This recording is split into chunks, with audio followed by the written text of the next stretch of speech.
Welcome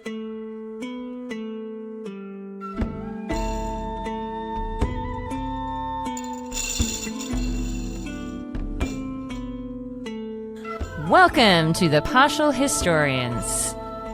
We explore all the details of ancient Rome. Everything from political scandals, the love affairs, the battles waged, and when citizens turn against each other. I'm Dr. Rad.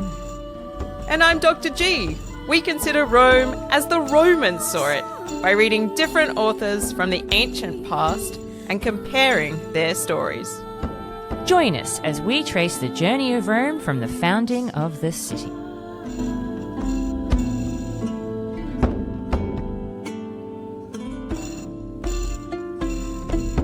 Welcome to a brand new episode of The Partial Historians. I am one of your hosts, Dr. Rad. And I am Dr. G. And we are deep in the Gallic Sack of Rome. Is this our longest kind of series, if you will, Dr. G? Our longest mini-series? It might be. It could possibly be rivaled by Coriolanus, but nevertheless, we are now in what is part 6 of 390 BCE, and that is a lot of parts. It is. I feel like the Decemvirate lasted for a long time. That dragged on. But that's true. I don't even How think... could I have forgotten? Yeah, I don't even think that the Decemvirate lasted as long as 390 BCE, but there's just so much drama, listeners. We have to explore every detail. So many of those details. And in our previous episode, it was a lot of Livy's details, if I recall rightly. It was. So to give a broad recap of where we have been, the Romans have been very rude to the Gauls, interfering in something that really was, quite frankly, none of their business, if we're to believe the written accounts. Whereas maybe what actually happened is maybe we had some sort of Fabian rogue warlords who did something a bit trashy that they weren't supposed to do, like, I don't know, kill a Gallic leader and strip his body during the battle. Sparked off some resentment between the Romans and the Gauls, if we are to believe it. Although, again, alternative accounts would suggest that maybe Rome was just something that the Gauls encountered on their way to somewhere else, and they decided, hey, that looks like a cool place to sack. Yeah, there seems to be competing theories. Either way, we have had a military encounter between the Gauls and the Romans. Didn't go well for the Romans. The Gauls have then followed them back to Rome itself. They've set up siege. Lots of Romans have had to flee to various places, including just randomly the countryside or other cities for safety. But we have a valiant band of Romans who remained in the city, Dr. G, and they were holding out for so long. But finally, in our last episode, they realized that they couldn't hold out much longer. In my account, they were waiting for Camillus to turn up because Camillus had somehow been appointed dictator, even though the Romans are scattered throughout Italy at this point in time. And indeed, Camillus does show up, not in time to stop the people who are defending the Capitoline and the citadel of Rome from the Gauls from surrendering, but he shows up just in the nick of time to prevent the Romans from having to hand over this ransom that they were going to pay to the Gauls in order for them to go away, which was very opportune. And then Camillus proceeds to use the soldiers that he's been training whilst in exile to kick some Gallic butt. Excellent. It strikes me that Livy is offering us a very convenient narrative that really positions Camillus as the Lord and Saviour of our grand city, Rome. And yet, his account does not tally up very well with Diodorus Sicilus. And I have been flagging this for a little while, and it is now time, I think, to see the great divergence that happens in our source material, because up until now, they've agreed about a lot of things. Stories like the sacred geese, stories like people approaching Rome from Veii being like, we're here to help, there's a secret force in another place, and all of that kind of stuff. The offensiveness that has happened from the Fabian side that has precipitated this insult. All of these details seem to be part of various narrative sources. But when we get to the issue of what is going on with Camillus, we have Livy suggesting that he's made dictator in absentia and has been preparing, even though he's been in exile for quite some time. And yet, when we turn to Diodorus Sicilus, we get a very different sort of recount of the unfolding of these events. So I'd like to take you through some of them. I'm not sure I want to hear this, Dr. G. I would rather Camillus remained on his pedestal, but if you insist, I shall not be rude. I'm not sure that I'm going to tear his pedestal completely away, Phew. but just to add a bit of complexity. Wait. You mean I haven't added complexity where I've basically questioned almost every detail? I mean, last episode we basically agreed that there's very little archaeological evidence that the Gauls actually did sack Rome, even though we're in part 6 of the Gallic Sack of Rome. We're going to work with the premise for now Yes. that there was some sort of Gallic sack. Yeah. But obviously a lot of this is open to question, and from an archaeological perspective, we're a little bit confused. And particularly because our sources do emphasize this idea that there is a rebuilding phase. Yes. So we have the Gauls take the gold, and the Romans do hand over this huge sum of money, and the Gauls do walk away. Do they agree on the amount of gold that was handed over at least, Diodorus and Livy? Oh, yes, yeah. It's 1,000 pounds of gold. It is a huge sum for this time period. I mean, it would be a huge sum at any time. If somebody came to me and said, "Can you give me 1,000 pounds of gold?" I'd be like, I cannot. I don't even have any gold jewelry to give you. Yeah, my earthly possessions, if you converted it to gold, would not tally up to anywhere near that. So it is massive what has been asked and what has been handed over. And in Diodorus Sicilus, there is no Camillus on the scene. Oh, well, suspect. Immediately suspect. Questions need to be asked. So the Gauls start to leave, they take the gold with them, and the Romans immediately turn to rebuilding the city because there has been plenty of damage created by the siege. And we get this idea that the Romans gather together, they decide that there will be a state-funded rebuilding program, essentially. Sounds very formal. Very formal, yes. Sign on the line here and you're entitled to 10 Roman roof tiles, which you can use to rebuild your home. Yeah, so this idea of roof tiles being manufactured and given out to Roman citizens seems to be part of the rebuilding program, and Camillus still nowhere to be seen. People are like, I'm just going to rebuild my house. I got these public tiles. I've got my willpower and I'm just going to try to rebuild. So fair enough. At the same time, and I think I've mentioned this previously as well, the Volscians have seen this as a prime opportunity. Naturally. Rome is at its most vulnerable, and they can see from afar that presumably there's like a sort of a pile of trash where a city used to be, and there's some people picking through it being like, I can rebuild. And like, it's our time to take the spot. We can take them. So that's what they decide to do. They roll up to Rome, essentially, and the Romans can see them coming and they're like, oh, we better try and muster as many people as we possibly can. This is a Roman force that has just endured a siege. They're probably not most robust in their physicality right now, but they do try to field an army to propel the Volscians. And it is only at this point where, and we don't know where Camillus has been all this time because it's not entirely clear. Ardea, obviously. He's been doing a Rocky montage. He has been very busy with his Rocky montage, that's true. And he is now appointed dictator.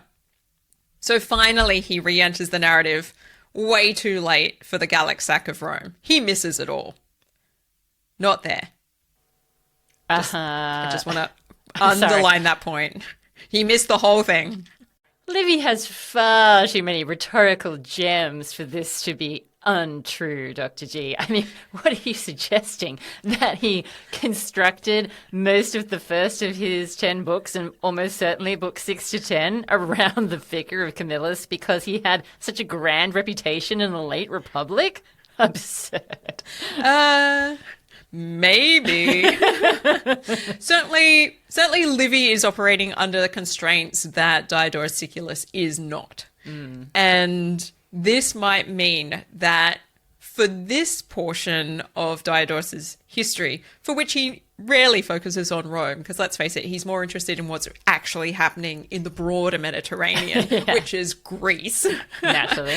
But when he does decide to focus on Rome, he might be a little bit more objective than, say, somebody like Livy. Just putting it out there. You're going to be very sorry when I tell you what else Livy has to say about this whole deal, my friend, because we haven't even got to the end of this year in Livy's account. There is plenty more Camillus to come. Oh, and there's plenty more Camillus to come in Diodorus Sicilus as well. So there might be moments where this all starts to make sense again on some level. Camillus's forces are able to take down the Volscians, and apparently they are slaughtered almost to a man. So that's pretty bad. And it's at that point that Camillus then starts to go on what appears to be an all over Italy sort of rampage with his forces. Because once he locks in the victory over the Volscii, he immediately turns towards the city of Bola, which is thought to be the same place as modern Labico, 35 kilometers southeast of Rome. So we're in the Castelli Romani region. Something's been going on there. Bola is being besieged by the Aequians. So, while the Gauls have been doing things, all the neighbouring people have been getting up to naughtiness as far as the Romans are concerned. Camillus goes and clears them out as well. So he immediately heads 35 kilometers south. So we really need like a map montage for the things that are going to happen, because he starts off with the Volscii. He then marches southeast, deals with the Aequians. He then marches all the way to Sutrium, 50 kilometers north of Rome. A Roman colony there is being plagued by the Etruscans, so they need to be dealt with as well. This all adds up now. I see where Diodorus is going. And look, I think this has to do with our confusing chronology for the events of this year, because, of course, we're saying that the Gallic Sack of Rome, Gallic attack on Rome, whatever you want to call it, happens in 390. But, of course, that's not 100% certain. In fact, I would say it probably didn't happen in that year. It's just the confusing nature of the chronology of this time. And certainly in Livy's account, Camillus is about to do all of those things, but not yet, Dr. G. He has something else to deal with. And this is, again, where you can see how Livy is very much making this the Camillus show. And he's focusing on something totally different to what you've just been talking about, because that's going to come later. So he takes Sutrium back, because apparently it was a Roman colony and it needed to be returned to Roman control. So the Etruscans, they see Camillus coming and like, oh no, Rome's back. And it's a disaster for them. And then it turns out that the Gauls have not really left Italy after all. They've taken a small break at a city called Volscium, which is 125 kilometers north of Rome. Camillus hears wind of this and he's like, this is our chance. We can get the gold back. And so it's another quick march further up into Etruscan territory. They attack the Gaulish force, slay them in huge numbers, because obviously the Gauls are also sort of suffering from the siege aftermath, and they're not having a great time. And it is there, apparently, all this way north of Rome, deep inside Etruscan territory, that Camillus is finally able to take back Rome's gold and return it back to the city. So this is a quick fire sort of moving south, moving north again, attacking everybody. Camillus comes in like a train and nobody can resist the power of his militarism, and he gets back the gold. So Diodorus still has Camillus being responsible for the return of the gold, which is interesting because we do have these snippets in other sources. Like Suetonius tells a story about one of Tiberius's ancestors getting into like a duel with a Gallic character and winning the gold back that way. We also have a little tidbit in Strabo, I believe, where he talks about the people of Caere, which was the city, you might recall, where the Vestal Virgins took apparently a lot of Rome's sacred objects when the siege was imminent.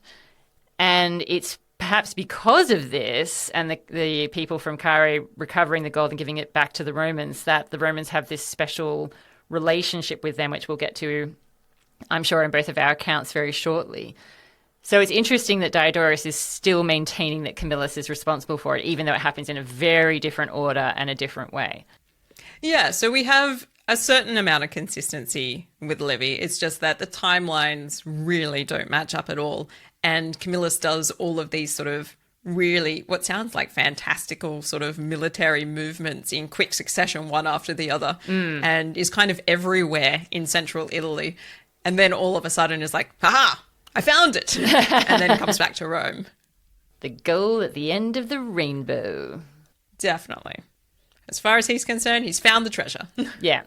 Okay, so in Livy, the timeline is quite different. He gives a lot more detail to these military escapades that you're talking about, and they happen in, I think, different years. So that's why it's kind of a bit more spaced out. And this is perhaps, again, as we talked about, like the slight padding that might have gone on with some of the years in this time period and the way things are adding up, and perhaps also, as you have highlighted, the way that Livy may or may not have inserted Camillus in moments where Camillus did not actually belong.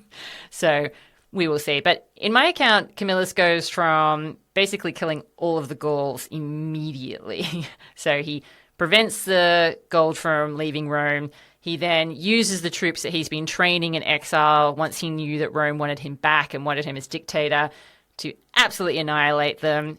The Romans are thrilled. Everything is looking much, much better, even though obviously it's still not great because they still just come out of this siege and their city apparently has been burnt to the ground.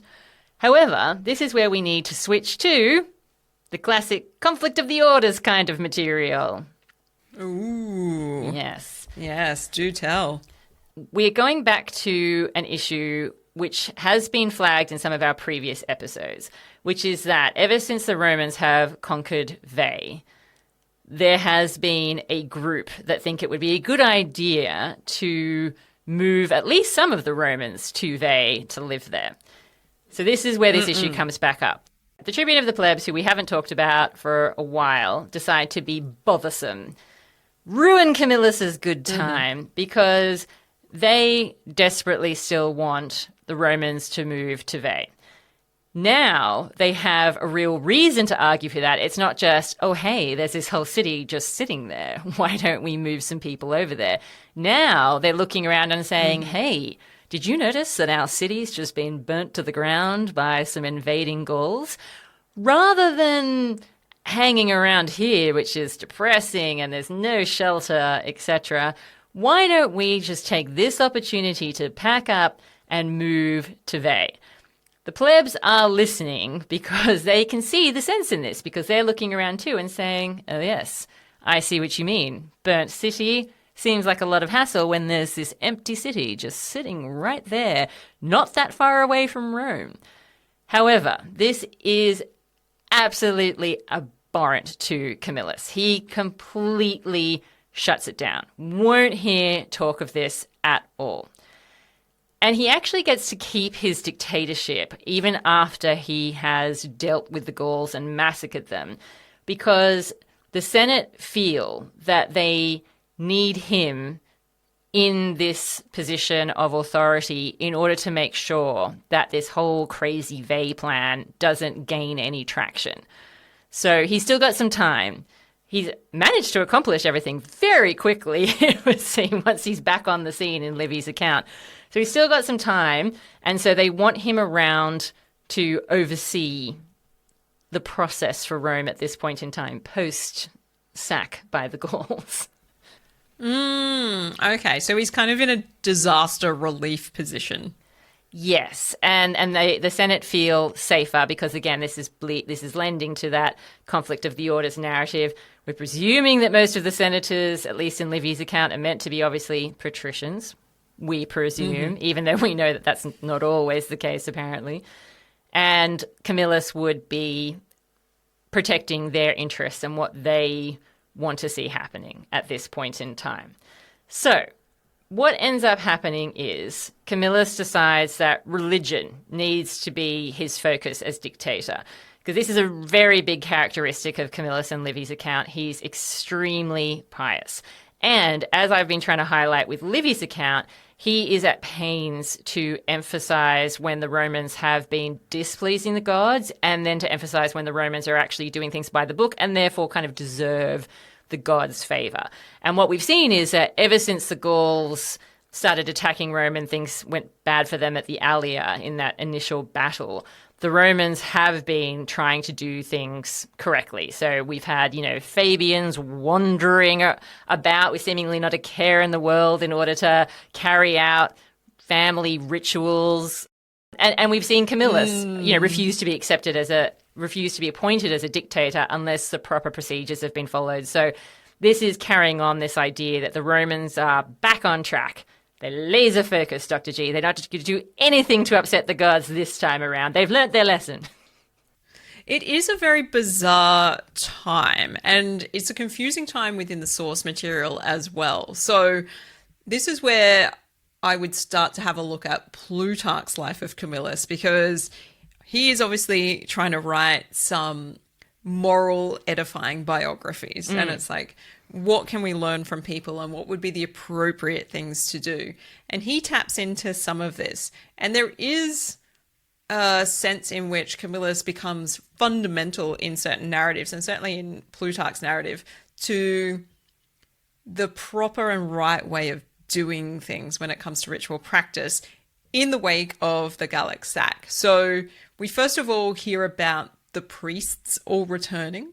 So slowly the news gets out that the Gauls have gone and people can start coming back to Rome. That's really important because a lot of Rome's ritual practice is dependent on the geography. So you can't be a Vestal Virgin in practice unless you're in the temple in the 8 days Vestae. Likewise, what would it mean to read the signs of the birds if you're not standing in the right location? Because it would be bird signs for somewhere else, not for where you are. All of these things become dependent on geography. So having the priests come back, super important moment in terms of getting Rome back on track. And that seems to be facilitated by the Gauls leaving, and Camillus seems to also be involved in this to a certain degree. He apparently starts to restore some of the temples that have been damaged in the wake of the sack. And Plutarch makes reference to one that we really don't know anything about, called a temple to rumour and voice, which is a new temple, apparently.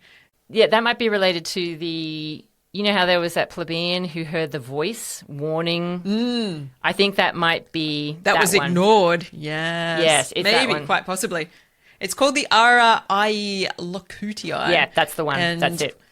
Yeah, and we kind of don't hear about it again, but it's apparently very important, and Camillus is involved. So there is that. But we also have this continuing discussion, as you mentioned, between what about they versus what about Rome? And it seems to be an almost irresolvable question for the Romans about what do we do with this place that we took so long to take, but now we're not really doing anything with. It's valuable real estate. It's just sitting there. Yeah. I'm just going to let it accumulate value. In this late stage capitalism, it's going to be great. So they're just sort of sitting on Veii, but not actually utilizing it. And I can see from a plebeian perspective why that would be such a waste. And I'm not sure that I understand the mindset of these very conservative patricians about nobody can go there. And maybe they're just worried about having rivals because obviously a new elite would emerge in a different location. So I find these things really quite interesting because it's all happening at the same time. We've got Rome expanding and then immediately contracting and now having to deal with its expansionist legacy in a moment where they're still recovering from the contraction, which is the Gauls' arrival. Well, Dr. G, you could not have given me any more perfect a segue. You want to understand the mindset of the conservatives that don't want to go to Veii? You're about to get pages of it because Livy's about to give you a giant speech from Camillus. No!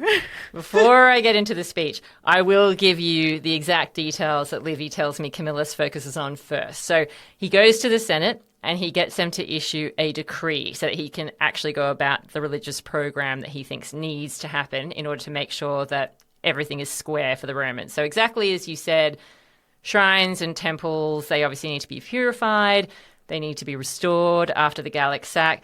If we think of the Gallic Sack as maybe being more about the Gauls seizing any portable wealth that Rome had as a city, that would make sense.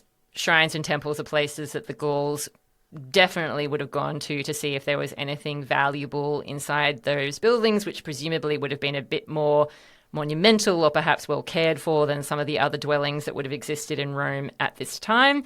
And I kind of do think that that's probably what the Gauls were more after. I don't think they were actually that interested in setting Rome on fire, and certainly there's no evidence of that. And we also have this reference to duumvirs, who are asked to look through the Sibylline books to make sure that the proper rites are followed. And the Sibylline books come up again and again in our histories of Rome. These are books that the Romans tend to turn to in times of trouble when they need to look to the answers for things in this collection that has been put together and also make sure that everything is going according to plan, as seems to be what they're doing here. This is where Camillus also suggests that Rome needs to have this covenant of hospitality with Caere. Now, in Livy's account, that's because Caere took in the refugee Romans, so the Vestals who were fleeing with the sacred objects, Caere took them in and kept them safe. And this is why it's important to honour that. Because of that, the Roman gods have still been able to receive some worship whilst the Gallic siege was going on, which, as we've talked about in a previous episode, apparently was like 6 or 7 months, so quite a long time. However, it could be, as we were just talking about, that the people of Caere are the ones that actually retrieved the gold for the Romans, and therefore that's why they have this reputation. But that is not mentioned by Livy. Yeah. We owe you big time. Yeah. He also wants the Capitoline Games to be held. So these are games that are set up in honour of Jupiter because Jupiter did not allow Rome to completely fall. They held that tiny piece of territory amidst all the trouble, even though some modern historians don't actually think that that is true and that Rome was maybe captured in its entirety. We'll run with the version that the Romans have, which is that they held that Capitoline Hill till their dying breath. They held out that little square where Jupiter's temple also stands. They managed to salvage that. Thank you, Jupiter. Yes. And in order for this to happen, he puts together a college of priests who are going to be involved in organising and holding the Capitoline Games, called the Capitolini. Once again, Rome with the clever names.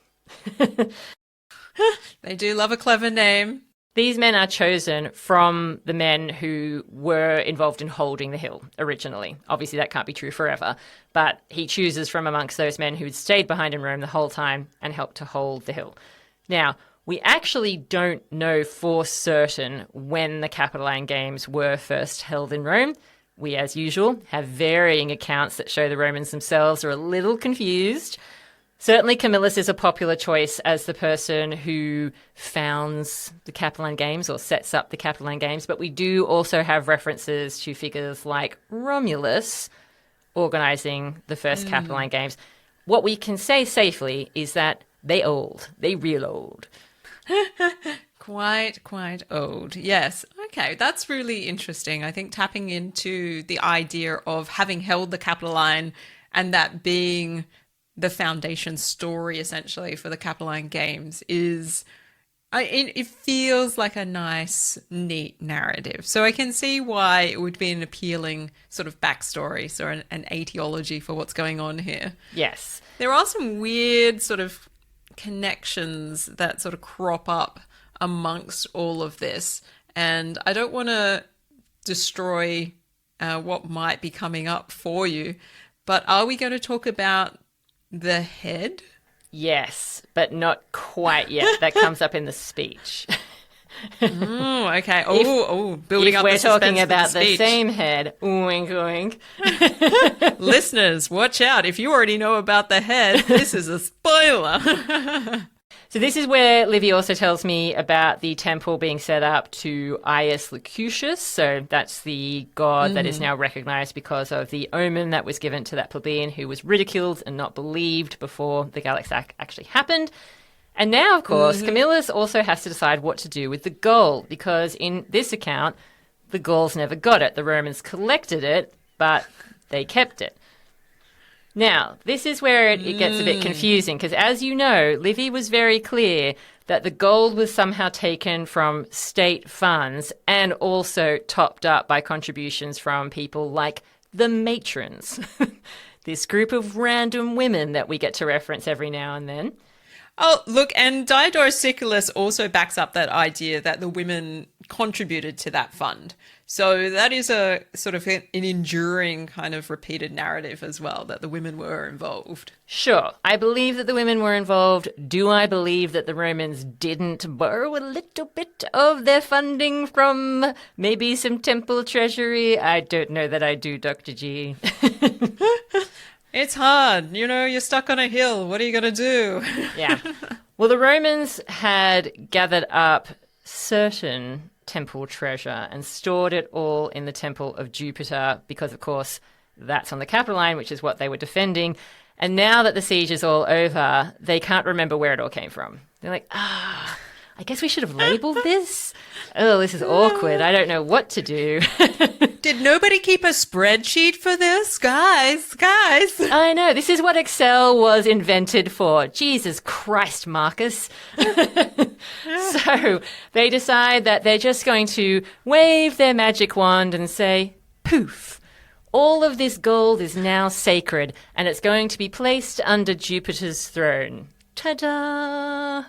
Ooh, all right. Well, at the risk of making all the other gods that have their temples elsewhere in the city that have had their treasure purloined to go up to the top of that hill, well, that's a bold move, Rome. It didn't happen. That's why we don't have to worry about it. Now, this is where the Romans also decide they're going to give a vote of thanks to the matrons for their contribution. And they are, once again, recognized in the traditional manner that matrons usually are when they help the other Romans out, which is they get to have eulogies at their funerals, like they're superior men or something. This is big. All right. Somebody's going to talk about you after you die. It's a special privilege. Exactly. It's very unusual for women to get this sort of honour. Again, we're not entirely sure that this would have happened, but sure. Let's run with it. Give the women something in return for their contributions. You can have a gift, but you have to be dead first. So make the most of it. Well, I think that this is the thing. In Livy's account, as you say, it is very neat. In Livy's account, the Roman women contribute this.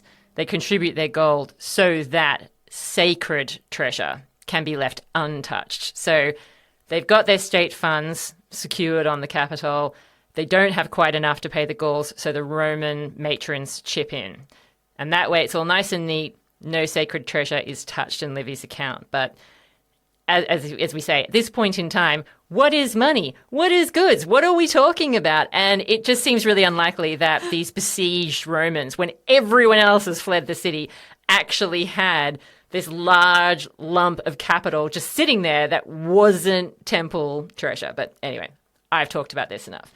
Once all of this stuff is taken care of, Camillus can rest easy, Dr. G. He's got all his piety out of his system. He feels like Rome is now in a good place. Now is when he can turn to properly deal with these troublesome tribunes and the question of they. So, He goes to an assembly, as do the Senate, and he's about to give the mother of all speeches. Dare I ask how many pages this runs to in the translation? Oh, pages. Well, I mean, for Livy, it's long. Like, it's nothing compared to probably what you used to have to go through with Dionysius back in the good old days. But it's long as far as Back Livy when is I had concerned. a source.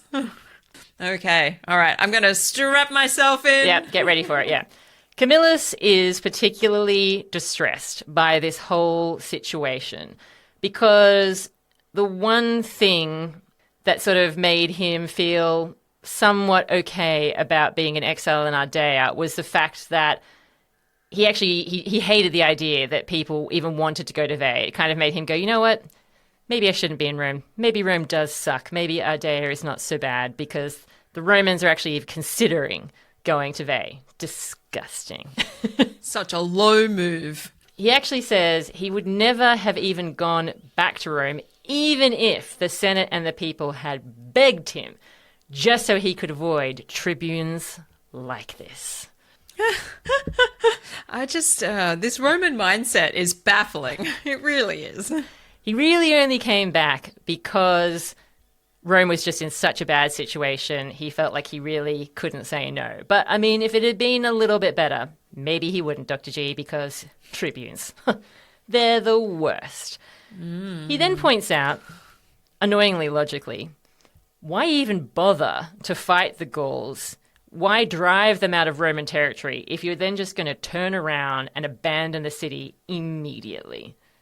Why did I do all of this? Why did I come out of exile? Why did I do the Rocky montage? But counterpoint. It's not all Rome moving to Veii. It's just some of the people moving to Veii. Like, we're not talking about leaving Rome in the dust and pretending like it never existed. We're just saying some people are now living on this hill over here. That was the initial proposal. Back before the Gallic Sack had happened, you're absolutely right. They were talking about maybe dividing the population and only sending some. I think at this point, though, Rome is so atrociously destroyed in Livy's account that maybe it's more we actually all relocate. Even worse. Even worse. Be like, guys, yeah, everything's been burnt down here. Like, Veii still has some buildings standing. Like, bite the bullet. Just let's move. Yeah. So Okay. Camillus then says, the Romans have managed to hold the capital and the citadel all throughout this terrible time. Again, why would you put yourself through that? I mean, basically the brink of starvation and all that deprivation. We can't even imagine what those guys went through. And then they're just going to walk away and leave it voluntarily, that patch that they defended for so long? I don't think so. Camillus also brings in his religious side here, of course. He feels like Rome's gods, their religious traditions that had endured for hundreds of years at this point, had always managed to protect Rome. Even in this moment, there has been that level of protection. How could the Romans think of turning their backs on their gods now? Because as you pointed out, there are certain things which are very much tied to the city of Rome itself. You can't just move them to a new location, at least the way that the Romans have done them in the past. Camillus points out that if the Romans actually do their math, get out their Excel spreadsheet, over the past few years, whilst yes, they'd had some very high highs and some very low lows, but the highs had always coincided with moments where the Romans were listening to the gods. Need he say more, Dr. G? This misfortune with the gods had all happened because the Romans had started turning their backs on the gods and not listening to the many warnings that were provided to them that could have helped them to avoid this whole situation. Once the chips were down with the Gauls, then the Romans started to get back on track again, get religious again. They had made sure that they held the capital, and Jupiter Optimus Maximus had helped them out as well. The Gauls had never managed to take the Capitoline. They'd also buried their holy relics because the Romans were trying to make sure that such things could not fall into barbarian hands as mere loot, mere booty. It had all been protected. The earth of Rome itself had protected their holy relics. How could the Romans think of leaving the earth, the soil, Dr. G? Well, I feel like Camillus is getting carried away because part of the trouble that Rome has faced is because he's forgotten some of his oaths. Like, lest we forget that Camillus is part of the problem. Look, maybe he's not trying to deny that. Maybe he's trying to... But I think the thing is, his thing is forgetfulness. You know, once he realized he forgot something, he's like, ooh, this is going to be awkward, guys, but I need some of that booty back. He always tries and does the right thing. Sometimes he seems to be a little bit of a buffoon. Harmless, Dr. G, harmless. Debatable, but yeah, look, here he is getting up and being like, you just got to make things right with the gods. I'm like, buddy, you need a mirror. Nonetheless, he's very much on this bandwagon that once the Romans were facing danger, they did the right thing. They made sure that everything was safe, that was holy, kept the temple treasures safe. And due to this, it's because of this that the Romans managed to get back their land. Not necessarily because of him, but because the gods were now back on their side. And this is something that Livy also mentioned, that fortune was now back on the Roman side when they were able to massacre every living Gaul. There are no Gauls left, Dr. G. The Romans have killed them all. And the Gauls got their punishment because when they tried to do their trickery with the scales, what happened? They didn't get the gold, did they? No. The gods made sure that Camillus showed up at just the right time to make sure that they would be punished. I mean, do you need any more evidence? In certain scholarly accounts. Only for certain types of evidence. Camillus really wants the Romans to realize that they have only just, by the skin of their teeth, managed to avert total disaster. And yet, if they decide to relocate to Veii, they're just going to be running headlong into another one. And he is here to give them their wake-up call. The entire city of Rome is completely shot through with their religion, their gods, the sacrifices that need to happen every year, the holy days that have to be observed every year. Are the Romans really thinking they can just leave? He comes back to this point a lot. Do the Romans really think they can just leave? Not just the state deities, Dr. G. Think of the family gods. So I presume he's referring to things like the Lares, which, FYI, we've done a special episode on archaic religion in Republican Rome that you might like to listen to understand more about that. But they are definitely important to the Romans. He thinks, how does this stack up when you also compare the conduct of the Romans right now, where they're thinking of leaving, to that of Gaius Fabius during the Gallic Sack? I mean, he had risked death to make sure that the appropriate rituals had been carried out. He did not let the worship slip. Famine or no famine. Siege or no siege. And now the citizens, when they're not even faced with any danger, are again thinking that they can somehow be more cash about all these rituals when there's no immediate reason for them to ignore what is going on. What are they thinking? I have just a slight question. Is it the case that when Livy is writing that there seems to be some concerns about people leaving Rome for other places? Is there some sort of contemporary anxiety around Rome itself at this point in time when Livy is composing this history? Because this sounds like somebody who's a little bit scared that maybe things aren't going well in contemporary late Republican Rome. Well, I mean, I think the Gallic Sack is meant to be a pretty bad time, even if it didn't happen exactly the way that the Romans say it happened. I mean, we're calling into question a lot of the details that we're given, but I don't doubt there was some conflict with Gallic peoples at this point in time. I absolutely don't dispute that. There's way too much evidence to the contrary, and not just in Rome. Definitely there are Gauls about. They're looking probably for land. They probably are looking for portable wealth. So I'm not disputing that it might be a bad time, but Veii, I think, is the big thing here about Rome sort of deciding its destiny. As we've talked about, it seems odd given that the siege of Veii lasted for 10 years, and then when the Romans finally win, they seem somewhat surprised and don't really have a plan as to what they're going to actually do with Veii once they conquer it. But this is one of those classic lessons from history where people do not anticipate the consequences of their actions, and then things work out in the way that they were hoping, but they do not have any idea about the next step. And you're like, guys, you're now in the position where you have exactly what you want. Now, this is where Camillus also starts to try and anticipate some of the arguments that the tribunes are going to throw back at him, of course.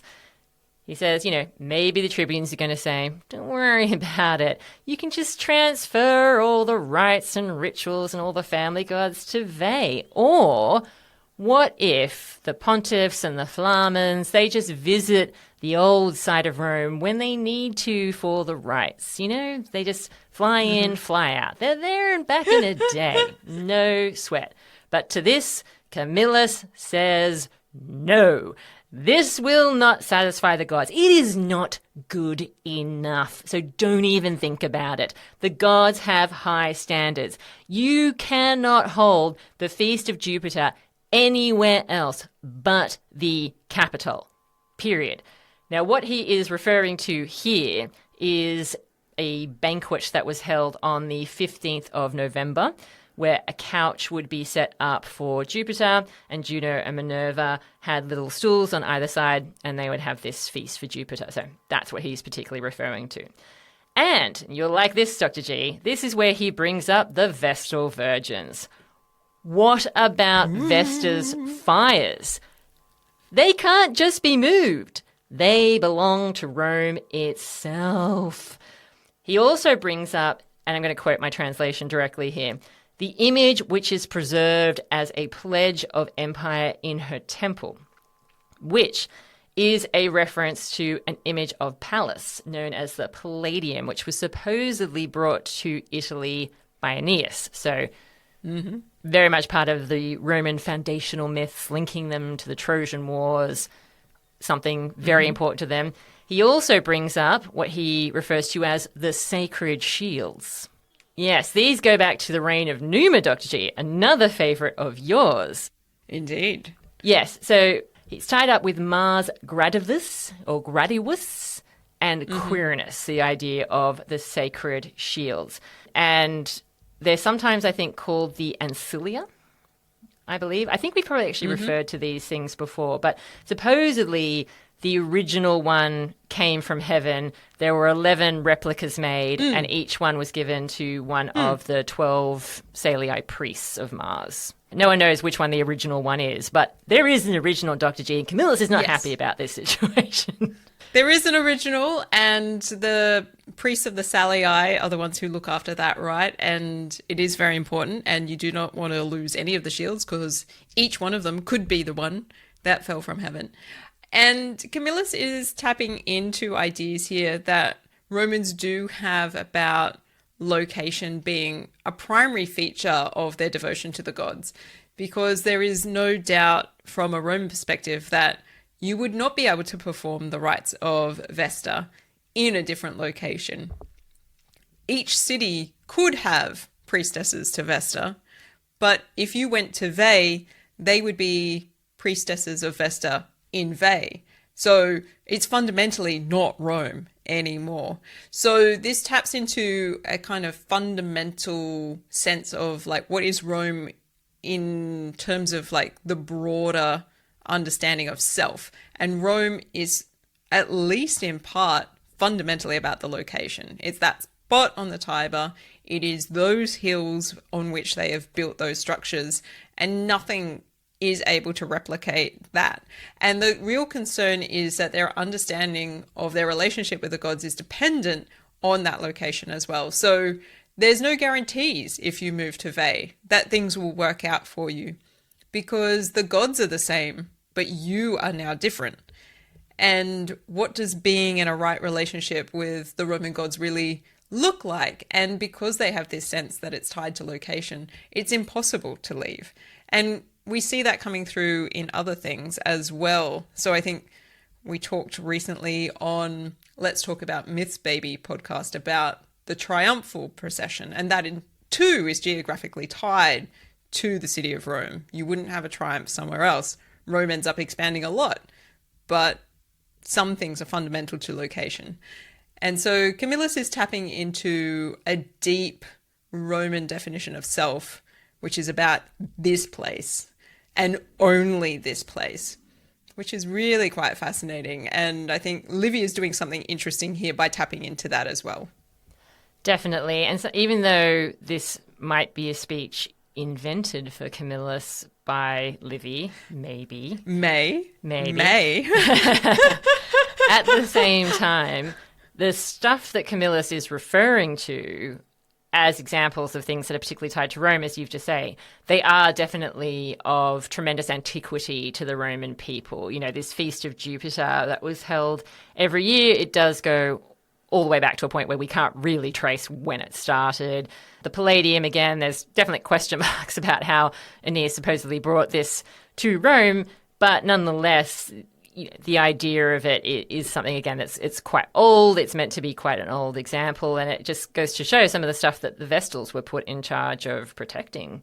The Vestals themselves, obviously very ancient. You know, there's a lot of stuff here that he's tapping into that is so archaic. We can't be 100% sure of the origin of any of these things. So he is tapping into those really, really archaic traditions, including like the Lares, for example. You know, when we were talking about religion, the Lares, the Romans themselves didn't even know exactly when that all began and when that started and exactly where that came from.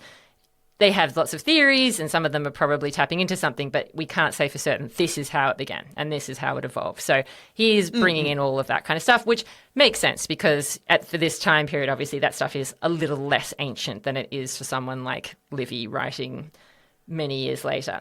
And so Camillus goes back and points out there's just such a contrast, he feels, between the Romans that he's addressing now and the ancestors of the Romans who helped to establish these temples, these rites. I mean, they set them up as rituals to be passed down and to be carried out. And what are the current day Romans actually going to do with them? Just leave them. Disregard them. Ugh. He points out exactly what you said. How can they actually move cities and move all this ritual without it ending up being absolutely horrific? I mean, they thought the Gallic Sack was bad. That was just after ignoring a couple of things and getting a few things wrong. What are you going to do now? This is what happens when you ignore a plebeian. What if you ignore the whole geography of the city? Yeah, exactly. Don't do it, guys. It's too risky. Yeah, and he also points out the effort they went to entice Juno over when they conquered Veii. They're like, why did we even try and tempt Juno over to Rome and then build her this whole temple on the Aventine? Why did I just build a temple to Aias Lucullus? Why did I found the Capitoline Games if you're all just going to leave? Because this is all stuff that's obviously, happening in the city. The Vestals always stay in their same place unless there is an extremely serious enemy attack like the one that just happened that absolutely forces them to leave. The Flamen Dialis, which again we talked about in our episode on religion. As you said, there are so many rules that the Flamen Dialis has to follow, including they're not allowed to sleep outside of Rome, even for one night. So how is that going to work if you just want to move to Veii? Is he just going to stay there by himself, all alone? Well, obviously he's not moving, so yeah. Well, he'll be there with his wife, so cute. Those two can stay. Everybody else has to move. Yeah. Sorry, I probably should actually say, the Flamen Dialis is one of the most important flamens in the Roman system. There are three big ones, and he's one of the three big ones. Very important. Very important. And he says, and what about all the other stuff? What about the Pomerium? We have a sacred boundary. Have you not noticed? It's a pretty big deal. We have all these rules about what you can and cannot do inside, outside that line. There's all these rituals that have to go with making it bigger. What are we going to do about that? How is that all going to work? How does that work if we're just going to move? Pish posh. What about how the declaration of war happens? That has to do with the Pomerium. It has to do with where people meet. It has to do with the Curiate Comitia. Okay, all the rules around them. How is that all going to happen? How are the auspices going to be taken? Exactly as you highlighted. So you and Camillus, you're not as opposed to each other as you think. Yeah, we're in sync. Yeah. Yeah. Oh, I'm not opposed to Camillus. I just think that, his story has been overblown. For sure. Yeah, absolutely. Now, once again, Camillus tries to anticipate what the tribune's going to come back with because they haven't been allowed to say anything yet. It's just the Camillus show still. He thinks his enemies will say, look, it's not that we're saying that all of this stuff that you're highlighting isn't valid, but we really have no choice. Rome is completely unlivable. Veii is untouched because of the genius way that you managed to take it by that sneaky tunnel, and then basically everyone just sort of gave up. Veii is in pretty much perfect, pristine condition. We just have no choice. We have to leave because, what's the alternative that we rebuild? Actually go into construction? I don't think so.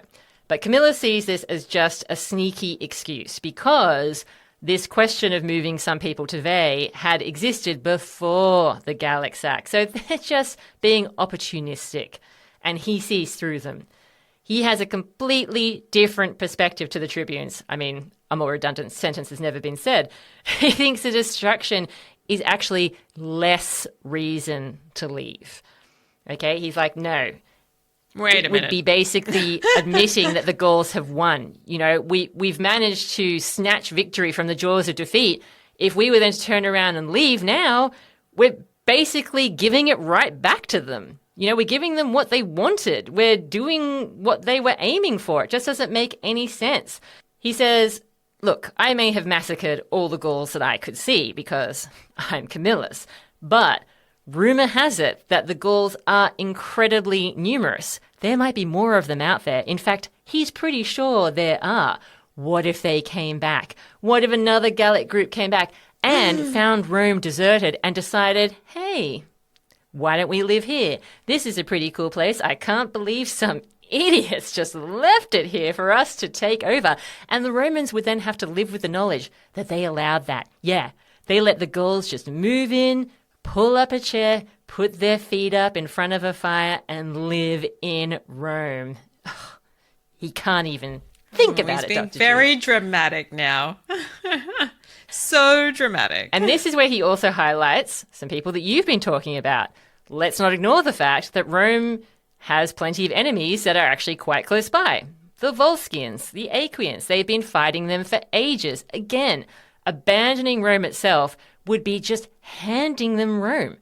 What they've been after for seemingly centuries at this point. That cannot be allowed to happen. Are the Romans seriously okay with all of these suggestions that Camillus has run through just because they can't be bothered to do some building? It seems insane, Dr. G. It does seem relatively insane, but you could also read this as being like the biggest doubling down argument of all time. And it's like, we've been here, we got to stay here. We've been here, we got to stay here. It's okay to cut your losses, Camillus. You could move to the next hill over. Absolutely not, Dr. G. Never. Camillus thinks it would be more honourable and a preferable situation overall for the Romans just to go back to their roots, living in simple, very old-fashioned huts, because at least then they'd be near their family deities, they'd be near all the sacred monuments. They wouldn't be, and I quote, a nation in exile, which is exactly what they would be if they moved to Veii. After all, the Romans had managed to build their city up relatively quickly. Is it really that hard to just do that again? If the Romans who were their ancestors could do it, surely the Romans of his own day, the people that had conquered Veii in the first place, could do it. And let's not forget that the Capitol and the Citadel, they are still in perfect condition, Dr. D, thanks to those valiant defenders of Rome. So they have a good starting position, and they have this really important part of the city, this kernel, preserved. So That's something to give them a bit of hope and inspiration, surely. I kind of like the idea that Camillus is giving this speech amidst the ruins of Rome, and everybody about him is like, but buddy, just look at this place. It's been destroyed. Well, he's really starting to lose me a little bit with this part here, Dr. Jean. Don't worry. We are getting somewhat near the end. We're over halfway.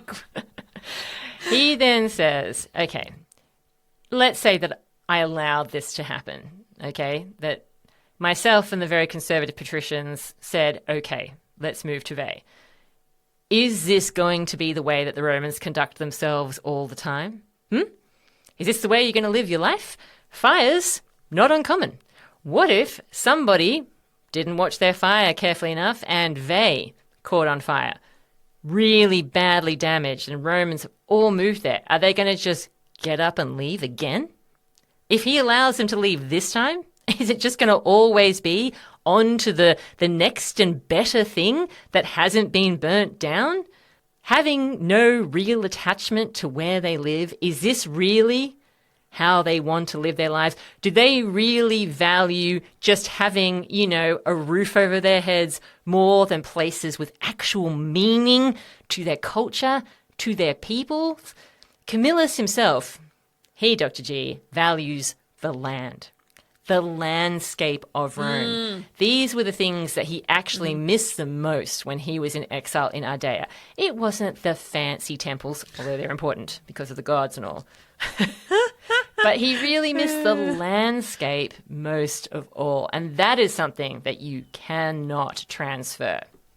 You would miss that entirely. Wow. Now, Camillus it turns out, is a romantic, and I had no idea. But, his love for the landscape, his love for place, it's like he's just stepped out of an early 19th century novel. Well, this is where I could spoil it a little bit, even though we're so close to the end, and say that Livy is probably borrowing a little bit from some Greek examples that exist, where there are people who give these sorts of speeches about, the beauty of the landscape and, ties to the soil and stuff in other sources that would have been available to him at this time. This is shocking news. I know. Alert, tell everybody. The fact that he's using his probable education to put this all together, shocking news indeed. That's it, Livy. It's over. Now, he also says the gods of Rome and Rome's ancestors had not just stumbled across this location by accident. It had been obviously deliberately chosen for good reason. It's amazing. Have they not noticed all the natural advantages that come from this particular place? I mean, the Tiber, Dr. G. Do we need to actually say the Tiber in order to convince these plebeians to do the right thing? It's so easy for transport, and they're not right on the coast, so it's not super easy for, pirates just to come and raid their city. They've got a little bit of protection, and yet still the advantage of a river like the Tiber for transport. The hills, the healthful hills all around them. I mean, Rome is just clearly an awesome place. They keep being able to beat the Etruscans, the Volscians, the Aequians. Their track record speaks for itself. He also then talks about other important religious moments, which really should have already proved that the Romans can't just get up and leave. And this is where I come to the head, Dr. G, and I hope we're talking about the same head here. Ooh, well, we're about to find out, aren't we?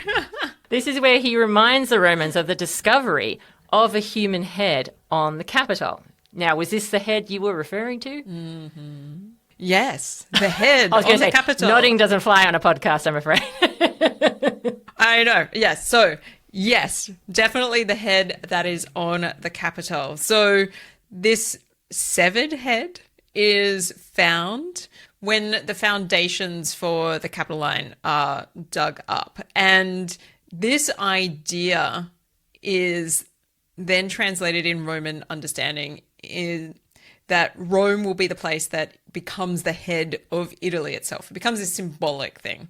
So this is part of an idea that goes back to really archaic Roman times, that this is the spot where the city needs to be. It's not just about the birds that Romulus saw, it's also about the physicality of this place.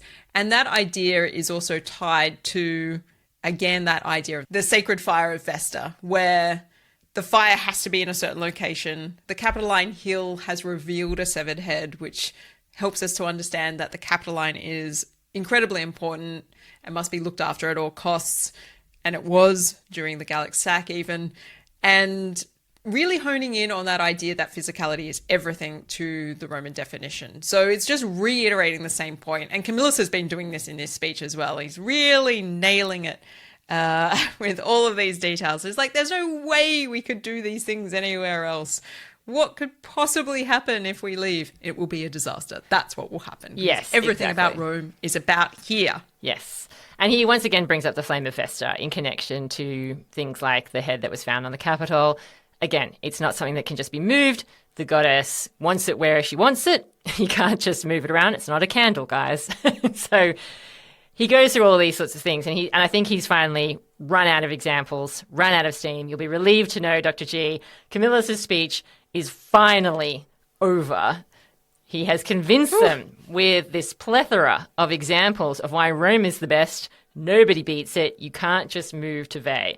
So the Roman people agree with him, particularly the points about religion. That's what's really swayed them, their whole relationship with the state gods, personal gods. It's all very overpowering for them. So he has won the day.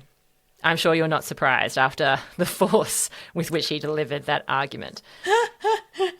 You were channeling Camillus. But the real clincher came during a Senate meeting. So they were debating things in the Curia Hostilia, and some cohorts of Roman soldiers came back from guard duty. What are they guarding, I have to ask? I mean, it's a city in ruins. The population, I suppose. Whatever's left. All that gold, yeah. That pile of wood over there that was burnt. Yeah. They happened to be travelling through the Forum. When they reached the Comitium, one of the centurions was heard to ask the standard bearer. So the standards are very important to the Romans. They're not just a marker of, hey, this is this group of soldiers. They come to have like a sort of spiritual significance for the Romans. So very important.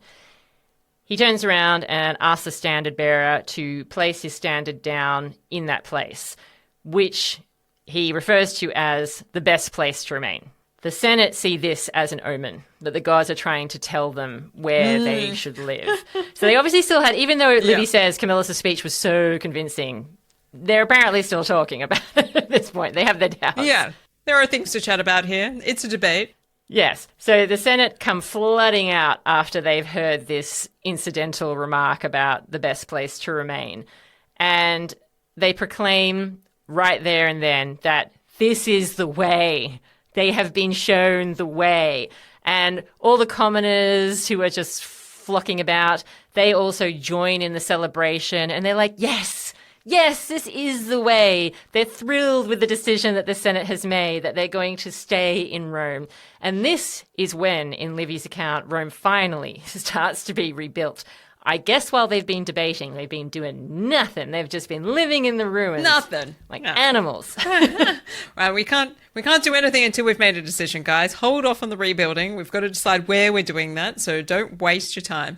This story also comes up in Plutarch's account. So he gives this sense that Camillus gives this rousing speech, although I haven't looked into all of the details of whether he recounted the speech itself because I was focusing on Diodorus instead of Plutarch here. But he does have the moment where Camillus hands the floor over to the first senator, where it's like, okay, well, that's my speech.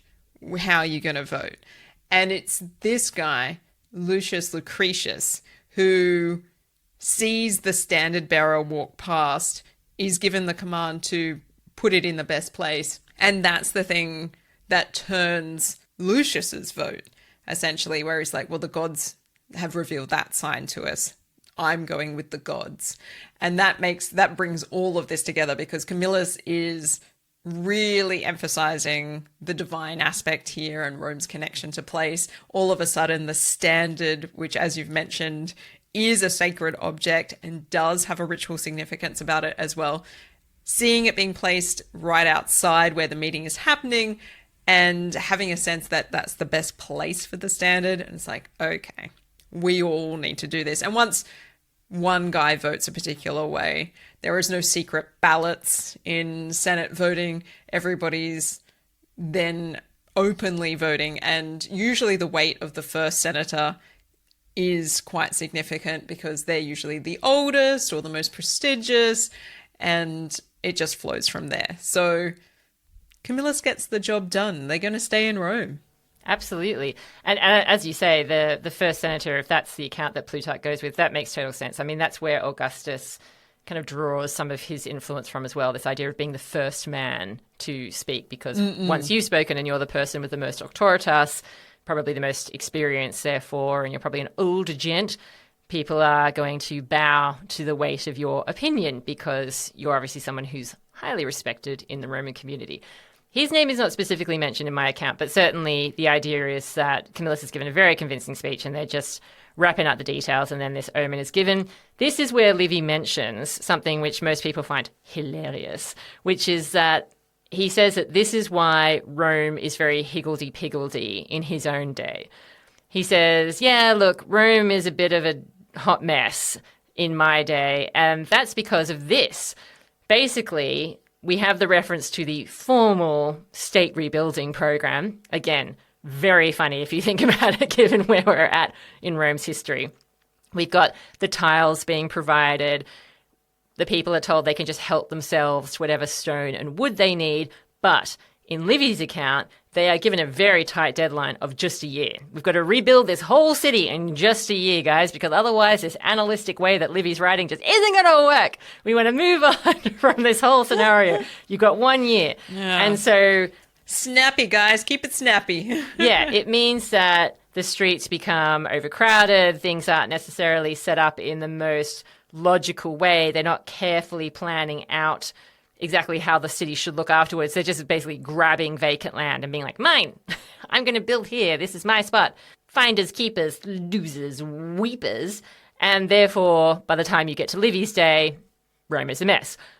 Pretty much no one believes this explanation at all for why Rome is overcrowded or not particularly well planned. It's probably to do with the fact that Rome just expanded in a somewhat haphazard fashion, and people who live in Sydney can appreciate how that might happen to a city. And the influence of, say, the Greeks with their ideas of city planning probably hadn't really reached Rome before the core of it had been set up in this kind of chaotic way. And yeah, it was just kind of left to develop from there. Yeah, it does not ring very persuasively in our source material to be like, we told the people that it's a state-run rebuilding program, but we didn't actually tell them where they could build. We just said, here's some tiles, knock yourselves out. And it's been chaos ever since. Now, you would think if it was a state-run system that maybe they'd be more systematic, but apparently not. And I think there is something to be said for the fact that Rome is way too early in its history to have a coherent sense of its own organization. And that's not the sort of thing that the Senate or the elites have ever been particularly across. That's a very bureaucratic way to think about city creation. And if we're thinking about examples from Australia, Melbourne is a highly planned city. Yes. But Melbourne was also not the city that was started first. When Europeans decided to turn up and pretend that Australia was inhabited by nobody, they started in Sydney. And Sydney has a very organic structure to it. A lot of the streets follow the lines of the traditional owners' paths that they used. So we know that it's not following a grid-like structure, and certainly we live in a city that does not present any kind of grid most of the time. But Melbourne, for instance, really does. And that has both pros and cons in terms of both cities. There are some elements of an organically grown city that really work, and there are some that really don't. And Rome is very organic. Even today, it is a very organic structure about it if you look at the maps. So Rome never gets over this. And even when it does become more organized under imperial rule, the chaotic aspects are never really going to go anywhere. I think this might be the spot to wrap up this episode. So I think this might be the way to wrap up. I wanted to get through Camillus' speech so I can finally put 90 BC behind me. Put it to bed. Yeah. The one thing I will say before we wrap up is just highlighting again how much Livy is probably drawing from other writers in sort of his inspiration of putting the speech together. This is obviously a big set piece for him because Camillus is his hero. He wants to show how pious Camillus is. And so this speech is a moment to really showcase that, as if his actions don't speak loud enough. So as well as those Greek examples I mentioned, which he might be borrowing for parts of the speech there. But people also think he might have been influenced a bit by Cicero in terms of the speech's construction and that sort of thing. And one thing which I did find interesting in the commentary that I was looking at is this idea that the move to Veii might have been something that was perhaps added in a bit later in the traditions around the Gallic Sack. It might not have been something that existed from the beginning, even though you'd think they might go together because obviously the fall of Veii and then the fall of Rome are so close together chronologically. But it might have been something that was added in a little bit later. And one of the reasons perhaps that Livy goes down the path that he does is that during the late Republic, there was this period called the Social Wars, where there was fighting going on within Italy, basically, and it was about a whole range of issues, which I won't bother to go into in full detail here. Certainly, it was a contentious time where people were trying to decide, obviously, who's going to belong in this system and who wasn't, who was getting rights and who wasn't. And in this time period, part of the Roman response to this revolt by other Italians was to really dwell on the significance of the site of Rome itself, to try and emphasize that that was so important because, of course, as you can imagine in a rebellion, the people who were not on their side trying to establish like a rival place, and have a rival center that was going to be disconnected from Rome in their own special place. I guess if you kind of imagine any civil war, like if you think about the North and the South and the US Civil War or whatever, you can kind of understand how all of a sudden different places take on different meanings when you've got people who are suddenly divided who were once living in relative harmony. And so it may be partly some of the traditions that were developed in that time that have somewhat influenced the speech that Livy devises for Camillus in this moment here.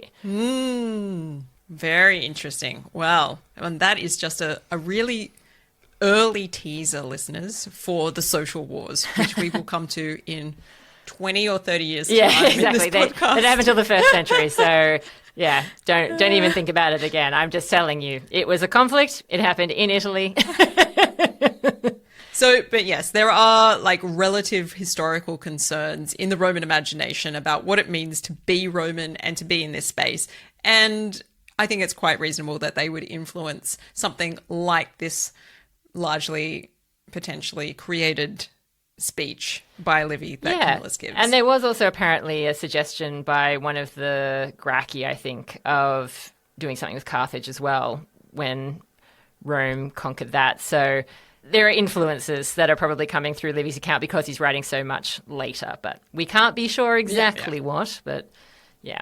Oh, well, this has been a very interesting conversation. It is. You can really see the differences in our accounts coming out in this time period because, all the stuff that you talked about is going to take me another several episodes to get through because this speech is there. Livy, Yeah, Livy said, you can't move on, Dr. Rad. Not yet. I mean, Camillus wasn't even in Rome.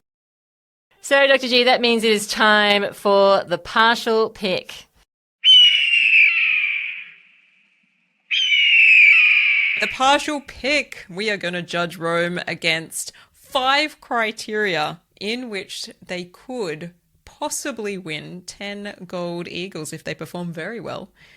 And our first category is military clout. Ooh, well, this is tricky because your account does have some military action. Yeah. But mine does not. We are full of military clout over here. If Diodorus Sicilus is to be believed, it's just one battle after another, and Camillus is a blazing glory of victory. Well, I mean, do we We went with Livy's account last time and we gave him high points in certain categories because we were believing the account. I'm happy to do the same here if you would like. Excellent. Well, Camillus smashed it out of the ballpark, didn't he? Not only did he take... How long I've waited for you to say those words. I mean, he took down the Volscii. He stopped the Aequians from doing some stuff in the south. He stopped the Etruscans from doing something in the north. He got back the gold. It's basically a 10 out of 10. Let's do it. 10 out of 10 for the possibly equally problematic account of Diodorus Sicilus. Shh. Say nothing. Say nothing. Our second category is diplomacy. I don't think so, really. I mean, if we go with your account, it's just warfare. If we go with my account, Camillus is basically talking the whole time and no one's responding. He is, and that's not really diplomacy because he's just talking to other Romans. So I think it has to be 0, Dr. G. Well, that's that. Okay. Expansion. Nope. Well, in your account, I mean, they're retaking a colony, but when was it last not theirs? Wait, that doesn't make sense. When are they? How long have they had this colony? Wow. Yeah, like how long has this been an issue? I don't know. And I don't think it's really expansion to take something back. But it's like this place is like a hot potato. Yeah. They're just playing catch up on something that they thought was theirs. Yeah, okay. So I feel like that's... So are we going to give them nothing for it, or are we just going to give them, like, a point? I suppose we could give them a point. I feel like it matters, you know. I mean, I don't think this is something that was taken by the Gauls, for example. So this is something that they're legitimately retaking from the re-establishing Etruscans. control over. Yes. Yeah. Okay. All right, 1 point. 1 point. Okay. Weirtus. I don't think so, because even though Camillus does some impressive things in your account, there's no like particular moment where I'd say it's weird to us. It's more just impressive generalship. Yes. There's no detail. Where's the detail, Diodorus? Yeah, then there's no particular story where Diodorus Sicilus goes into detail about a moment that Camillus has in battle. So, and in your version of events, he's really just having a bit of a chit chat that goes on for too long. So a chit chat. I'll have you know, I've worked myself up into quite a sweat over I can see you fanning yourself. Yeah. Oh my God, it's so hot in Australia, guys. It's summer here when we're recording this. Probably won't come out till winter, but just so you know, we are sweating through it. Yeah, I'm very shiny on the screen. But yeah, hopefully, I'm sure I am too. Hopefully I sound very calm, cool and collected on the audio. I actually can feel myself getting dumber as we've gone through this episode because I'm getting so hot.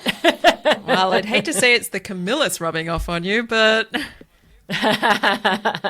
All right, so that's a 0 then for Weirtus as well. It's a 0, yeah. The final category is the citizen score. I feel like we have something to work with here, Dr. G. I feel like the military victory is on your side. That's got to be good for the citizens. Yep. And then on my side, they seem happy with Camillus's decision, even though they were all totally prepared to just walk away and go to Veii at the beginning. Yeah, certainly in the accounts that I have read as well for this, is once the decision comes through that there will be no moving to Veii, everybody just sort of is like, okay, and starts to chip in with the rebuilding process and doesn't cause much of a stink about it. Yeah. Look, I mean, if we think back to the previous accounts where we've had this question about Veii, it was controversial. It's not like all plebeians were on the side of going to Veii. There definitely was division in the Roman population. So I guess they're just tapping into that. They're only convincing a certain amount of people. The rest of them were already kind of on their side. Yeah. So, I mean, obviously it's a good time for Roman citizens in the sense that the Gauls have gone, and it seems to be a good time because regardless of how it has happened, they've either retained the gold or they've gotten back the gold, and they have decided to rebuild, which, I mean, is probably good for citizen morale, I would say. They can rebuild her stronger, faster. Exactly.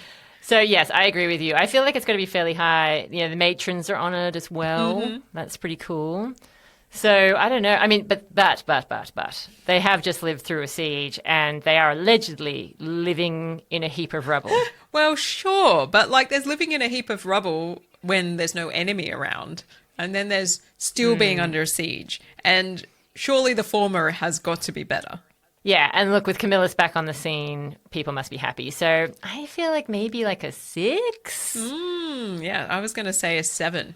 So I think we're pretty in I sync. could go with 7. I could be persuaded to a 7. Ooh, all right. All right, Dr. G, that means that the Romans have managed to accrue a grand total of 18 golden eagles, which I was not expecting, given that I thought I was pretty much just going to be speechifying at you. Look, I enjoyed every moment. It was full of drama, and Camillus iterated some points very delightfully, and, you know, there were Vestal Virgins. I can't complain. Look, if we needed any convincing that Rome is awesome and that we should continue to podcast for the next 50 years so that we can tell her history, I'm convinced. Camillus has done the job. There is no place more awesome than Rome. Yeah, whenever there is a doubt, we'll return to this speech. As Camillus once said. Yes. There's no place like Rome. That might have to be the title of this episode. Well, it has been an absolute pleasure, as always. Thank you, Dr. G.